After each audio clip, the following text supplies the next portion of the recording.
Bienvenidos a la reseña de Batman Return of the Joker.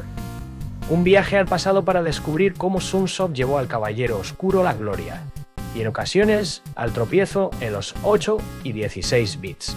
Acompáñame mientras exploramos las versiones de Nintendo Entertainment System, Genesis y Super Nintendo Entertainment System, valorando sus virtudes, señalando sus fallos y ampliando el contexto retro para entender por qué, a pesar de los altibajos, estos juegos siguen siendo una pieza interesante de la historia de los videojuegos. Empezamos en 1991, cuando Sunsoft sorprendió al mercado lanzando en Japón Dynamite Batman, y apenas unos meses después, en Norteamérica y Europa, apareció como Batman Return of the Joker para Nintendo Entertainment System.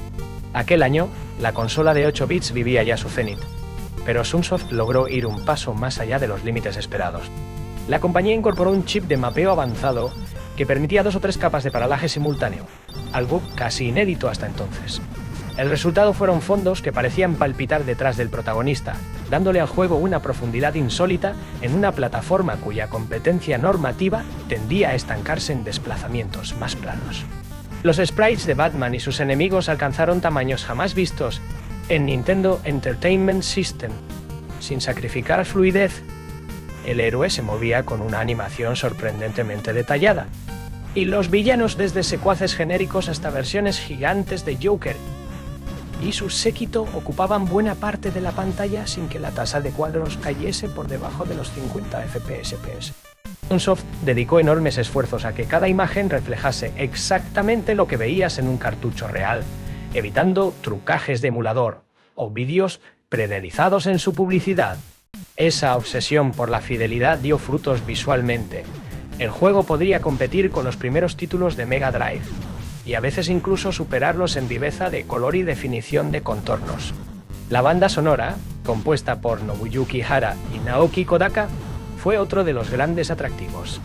Aprovechando al máximo el canal de bajos de la Nintendo Entertainment System y su capacidad para samplear percusión digital, entregaron pistas que combinaban riffs oscuros con explosiones de subgraves al ritmo de combates frenéticos.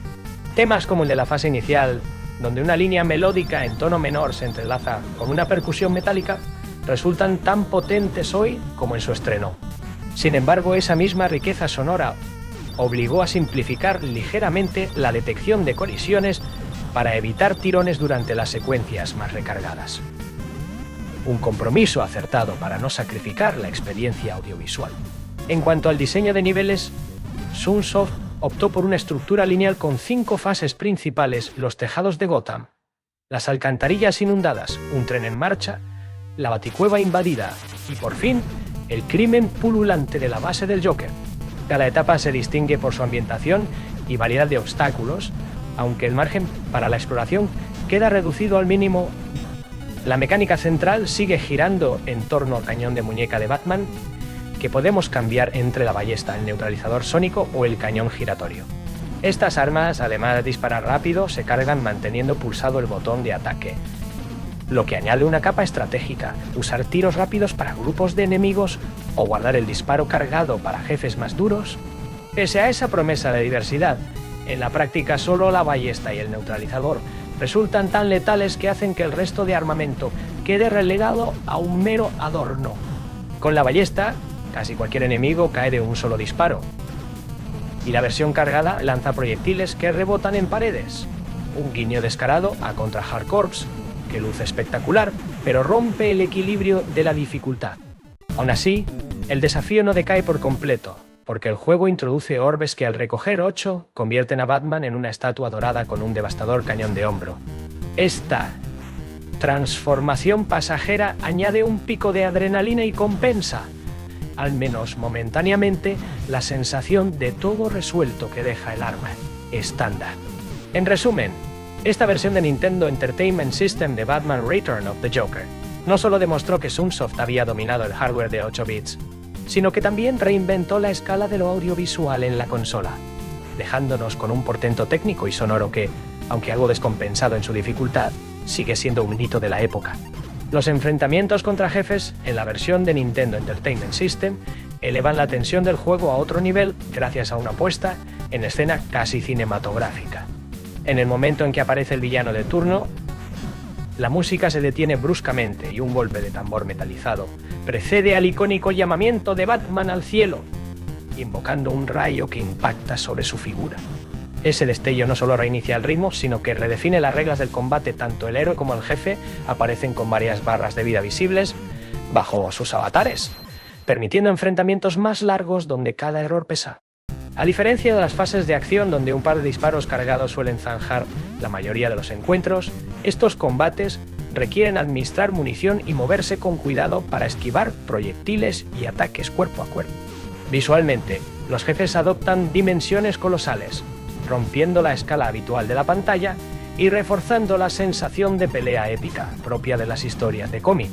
No obstante, tras las primeras embestidas iniciales, sus rutinas de ataque revelan un patrón bastante limitado: un bombardeo de proyectiles, un barrido en zona y una breve fase de vulnerabilidad que con el tiempo se vuelve demasiado predecible.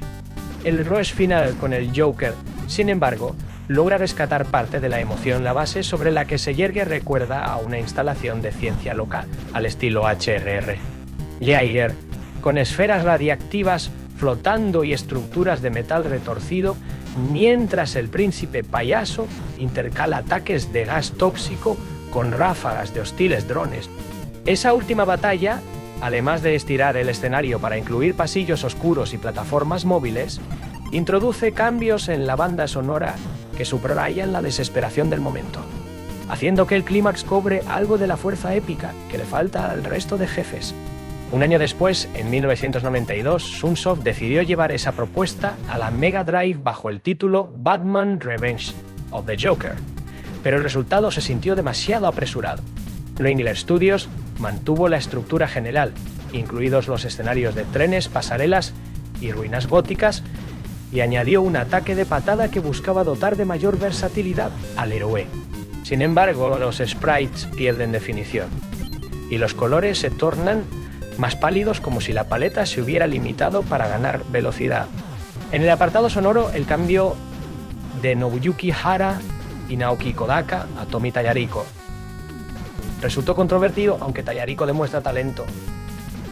Sus versiones de los temas suenan endebles en la Mega Drive, con ese toque metálico excesivo y una carencia de graves que choca con la contundencia del original de Nintendo Entertainment System. Los efectos de disparo y golpes, ahora más tenues, restan impacto a cada encuentro.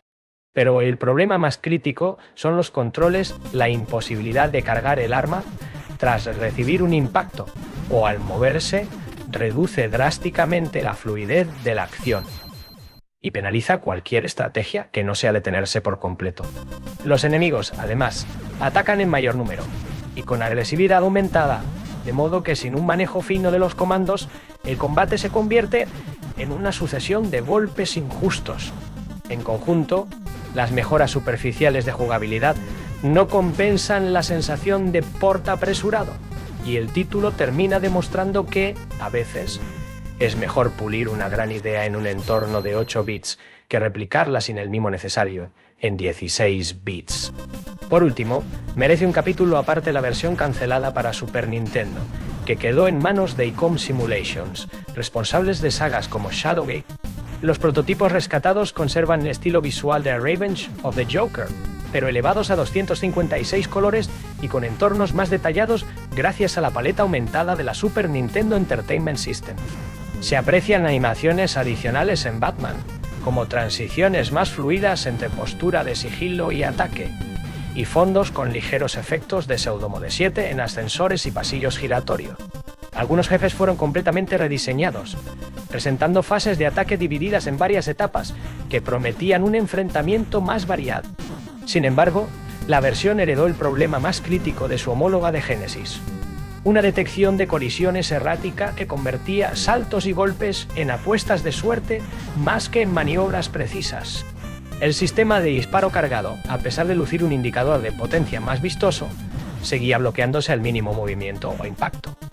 Y las hordas de enemigos que en Nintendo Entertainment System resultaban inocuas aquí, tornaban los pasillos en corredores mortales, sin estrategia posible. En el ámbito sonoro, La Super Nintendo Entertainment System habría dispuesto del chip SPC 700 para crear texturas más ricas, pero el prototipo se conforma con versiones ampliadas de los temas originales del Nintendo Entertainment System, sin aprovechar la capacidad del loop de muestras ni la profundidad de sus canales de audio. Esto sugiere que ICOM tuvo un calendario de desarrollo tan ajustado como Ringler Studios y que Sunsoft, al evaluar los costes de pulir el proyecto, decidió abortarlo antes de que se convirtiese en otro lanzamiento apresurado. En perspectiva, Batman Return of the Joker brilla sobre todo en su encarnación de 8 bits, donde Sunsoft explotó al máximo los límites de la Nintendo Entertainment System y marcó un estándar para los títulos cinematográficos de la época. La aventura de Batman demostró que, con ingenio técnico y un enfoque artístico sólido, se podía superar la barrera que separa lo habitual de lo extraordinario en hardware modesto. La transición a 16 bits, tanto en Genesis como en el prototipo de Super Nintendo Entertainment System, revela los riesgos de los plazos ajustados y la subcontratación apresurada. La esencia original queda diluida bajo sprites más grandes o erosiones en el sonido, y surgen fallos de jugabilidad que rompen la inmersión. Para los aficionados al retro, la versión de Nintendo Entertainment System sigue siendo el referente indiscutible. Un equilibrio inusual entre espectacularidad audiovisual y plataformas sencillas, mientras que las demás ediciones sirven como lección sobre la importancia de dedicar tiempo a pulir controles y usos específicos de cada consola. Gracias por acompañarme en este repaso a una de las sagas menos conocidas, pero más interesantes de Batman en videojuegos. Si te ha gustado esta reseña, no olvides suscribirte para más contenido retro y análisis en profundidad. ¡Hasta la próxima, héroes de los píxeles!